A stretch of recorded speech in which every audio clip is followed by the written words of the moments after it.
Yo les grenouilles, c'est Vincent de retour pour une nouvelle capsule parfumée. Et on va finir les 7 péchés capitaux aujourd'hui par l'avarice, l'orgueil et l'envie. Alors, cette vidéo est toujours inspirée de mon ami de la chaîne Dépendance Senteur. Je vous mettrai son lien en barre d'infos. Et nous, on va partir pour la planète parfum.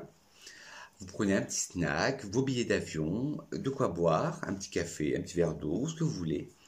Pour être franc avec vous, cette vidéo, c'est la deuxième fois que je la tourne. J'ai perdu les rushs.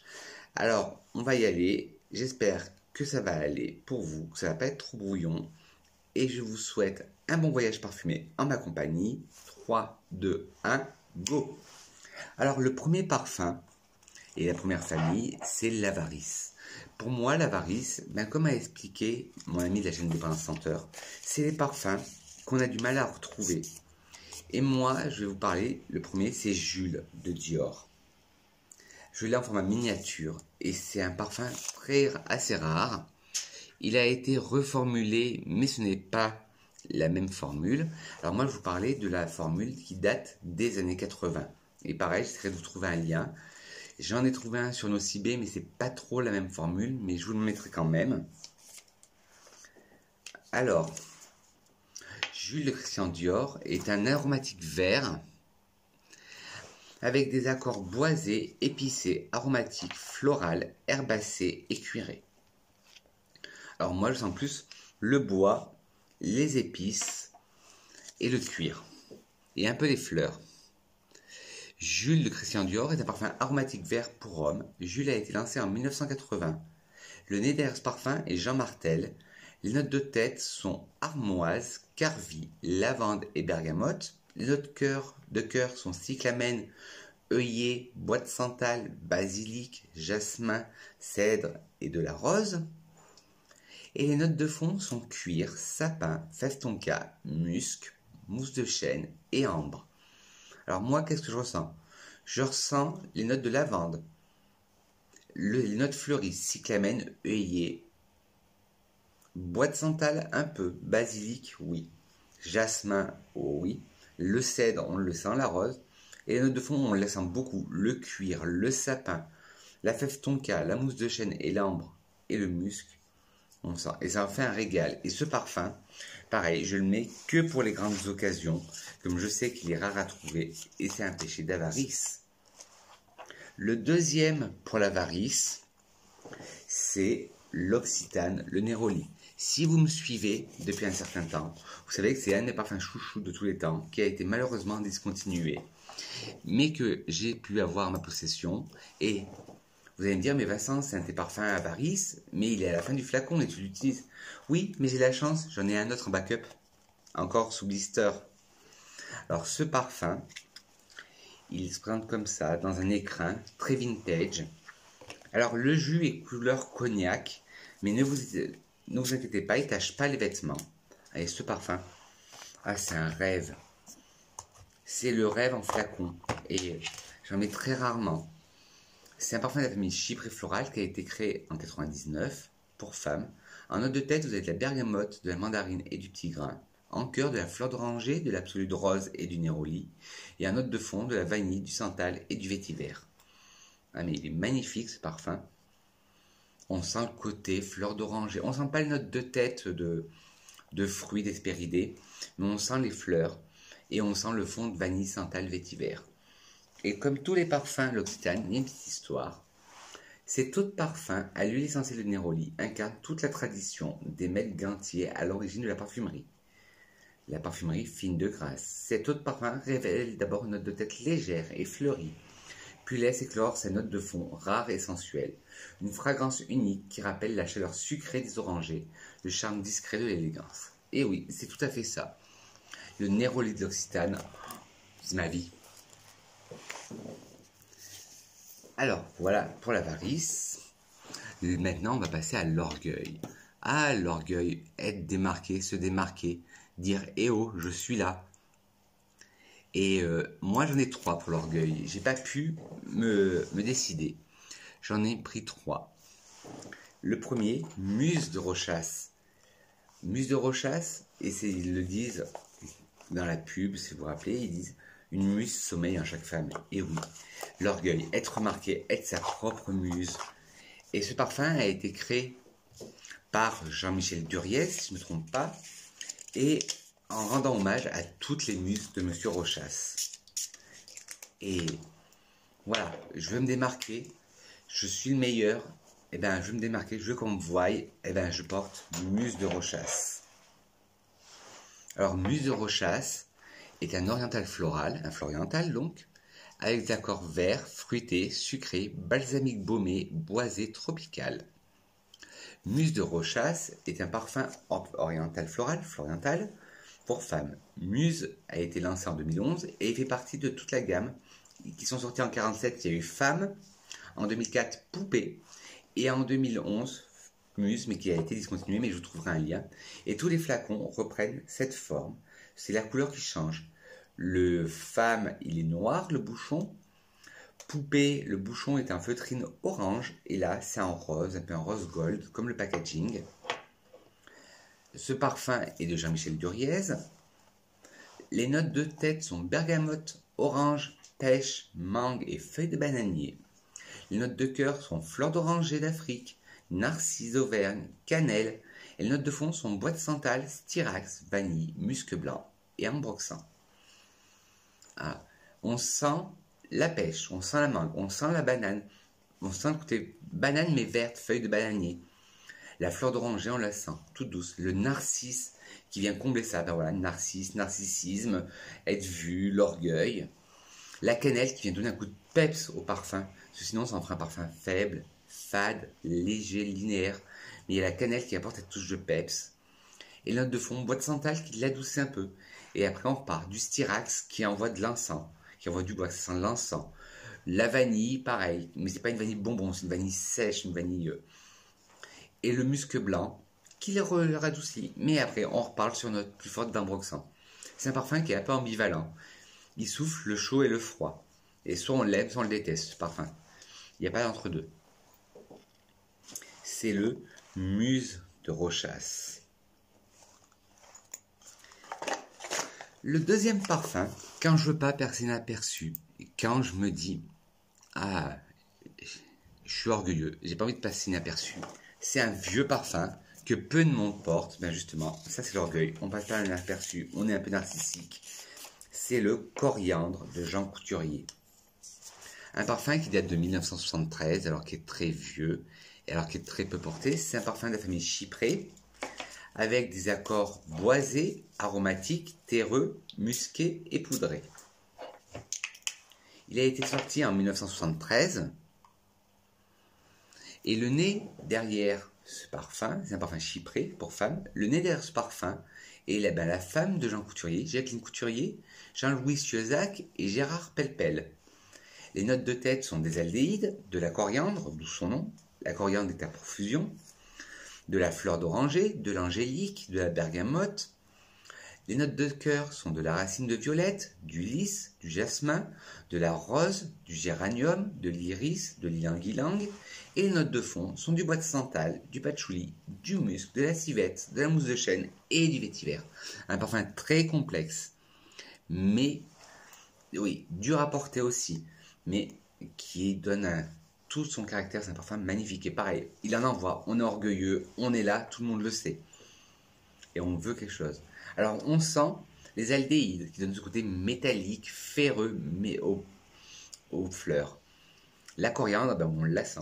Fleur d'oranger, mais une fleur d'oranger pas sucre, une fleur d'oranger dure qui rentre dedans, due aux aldéhydes. L'angélique, très douce, la bergamote, très douce aussi. La racine de violette, le lys, le jasmin, atténué par le côté aldéhyde qui donne un côté plus métallique. La racine de violette donne un côté un peu terreux, comme le patchouli. Le jasmin et la rose et le lys renforcés avec les aldéhydes. Le géranium très discret. L'iris qui donne un côté poudré au parfum. L'ylang-ylang un côté un peu laiteux. Et note de fond, bois de santal pareil qui apporte un côté rond. Le patchouli qui redonne un côté terreux. Le musc qui essaie de l'adoucir un peu. Et la civette qui le renforce. La mousse de chêne et le vétiver qui le renforcent aussi. Alors comme je vous disais, c'est un parfum ambivalent. il souffle le chaud et le froid. Et on passe pas inaperçu quand on met ce parfum, le coriandre de Jean Couturier. Vous allez me dire, ah ben Vincent, c'est bizarre, tu nous as pas encore parlé de Gucci. Ben, ça a été tout de suite. Pour le dernier parfum de l'orgueil, c'est Mémoire d'une odeur de Gucci. Un de mes chouchous, même mon chouchou de 2019. Je n'ai pas de honte à le dire. Et ce parfum, déjà le packaging vintage qui rappelle les premiers packaging Gucci, les premiers vêtements Gucci, et le flacon très années 20 de Gucci. Et ce parfum se veut non genré. Un homme de 15 ans, un jeune homme de 15 ans, comme une femme de 60 ans, peut le porter. C'est ce qu'a demandé Alessandro Michele au maestro de la parfumerie pour moi, Alberto Morillas. Et c'est un parfum non genré, comme je vous ai dit, et avec une nouvelle famille olfactive qui a été créée pour ce parfum, qui est une famille orientale minérale. Alors, famille orientale minérale, avec des notes herbacées, boisées, musquées, floraux et fleurs blanches. Mémoire d'une odeur de Gucci est un parfum mixte, non genré. C'est un parfum lancé en 2019. Le nez derrière ce parfum est Alberto Morillas. Les notes de tête sont camomille, amande amère. Les notes de cœur sont, musc, jasmin d'Inde et jasmin corail. Et les notes de fond sont bois de santal, cèdre et vanille. Alors c'est un parfum, il est difficile aussi à comprendre, cette pyramide olfactive. Il y a des parfums, comme tout à l'heure, un que je vous parlais, que j'arrivais à tout sentir, mais là, il est tellement compliqué. La camomille, on la sent, et ça me rappelle les produits, sans être péjoratif, mais les produits de la marque Yves Rocher, les produits pure camomille, qui sont à base de camomille, justement. Et on ressent ce côté un peu. On sent très légèrement l'amande amère. Le musc, on le sent. Le jasmin, on le sent, mais je ne sais pas si c'est le jasmin d'Inde ou le jasmin corail. Et les notes de fond, bois de santal, cèdre, vanille. On sent le bois de santal et une vanille toute légère, toute douce par contre. Et c'est un parfum, comme je vous disais, qui est ambivalent. De toute façon, on l'aime ou on l'aime pas. Il n'y a pas de juste milieu. Et pour la petite anecdote, moi, quand je l'avais senti, la première fois, je n'avais pas aimé du tout. Alors, je ne savais pas si c'était le flacon qui avait tourné, le testeur. Alors, je suis retourné 15 jours après la parfumerie, je l'ai ressenti. Et là, ça a été la révélation. J'ai adoré ce parfum. Et ça fait une partie de mes signatures. Et pareil, l'orgueil, parce qu'il est très peu porté. Pour un parfum Gucci, il est très peu porté. Et j'aime pas, comme vous savez, sentir comme tout le monde. Alors ça en fait un des parfums très rares. Pour moi. Et voilà pour l'orgueil. Maintenant, l'envie. L'envie de envier les autres, ou envie de posséder quelque chose, ou envie d'avoir quelque chose, mais quelque chose d'immatériel. Comme un travail, avoir un travail, ou quelque chose de matériel, envier quelqu'un. Et pour l'envie, moi, il y en a deux que je mets. Le premier, ça faisait longtemps Vincent, un Gucci, et oui, le Bloom. Vous allez me dire, mais Vincent, tu as parlé dernièrement dans la luxure du Bloom. Oui, je vous ai parlé du Ambrosia di Fiori, mais là, c'est le Nettare di Fiori du Gucci, le Bloom. Packaging rose bonbon, comme d'habitude, le flacon, comme dans tous les Blooms, sauf le Ambrosia qui est rouge, et le packaging rose poudré, oh j'ai dit bonbon, c'est rose poudré, oui, excusez-moi, avec le motif toile de Jouy. Et là, on sent la tubéreuse à planer, qui est ma note fétiche, comme vous le savez, en parfumerie. Et ce parfum, mon Dieu, c'est un régal pour les narines. Et voilà, je dois vous bassiner avec, mais je l'aime tellement. Et quand je veux posséder quelque chose, quand je me dis, ok Vincent, ça c'est à toi, c'est pour toi, tu le mérites, je mets le Bloom Nettare di Fiori. Alors c'est un parfum de famille florale avec des accords de fleurs blanches, de tubéreuses, des accords fruités, animal et floral. Gucci Bloom Nettare di Fiori est un parfum floral pour femmes. Le nez derrière ce parfum est de nouveau El Maestro Alberto Morillas, sous la collaboration d'Alessandro Michele.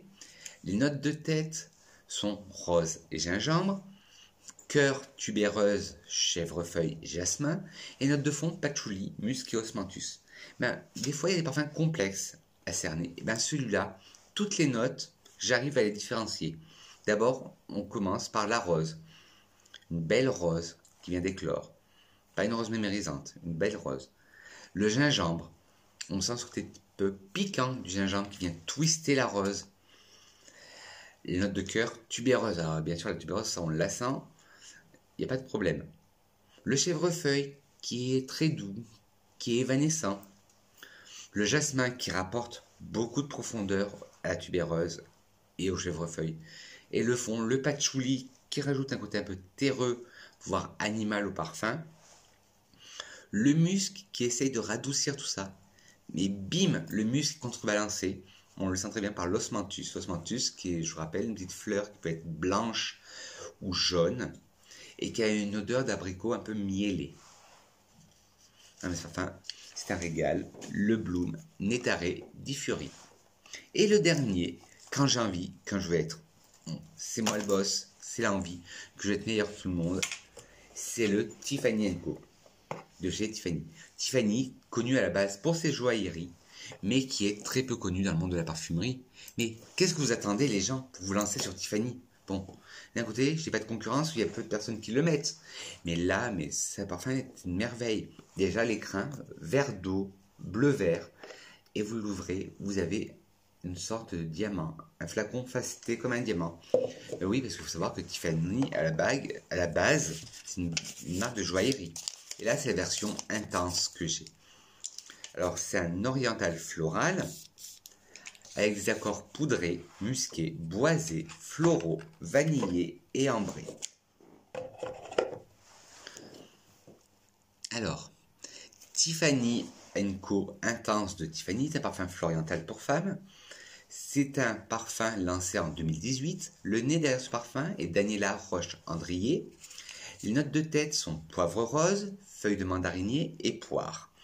Le cœur se compose d'iris, de jasmin, de rose et les notes de fond se composent d'ambre, de benjoin, de musc, de carotte, de bois de cachemire et de vanille. Pour être franc avec vous, en tête, je sens que le poivre. En cœur, je sens bien le côté poudré de l'iris, le côté jasmin et rose fleuri.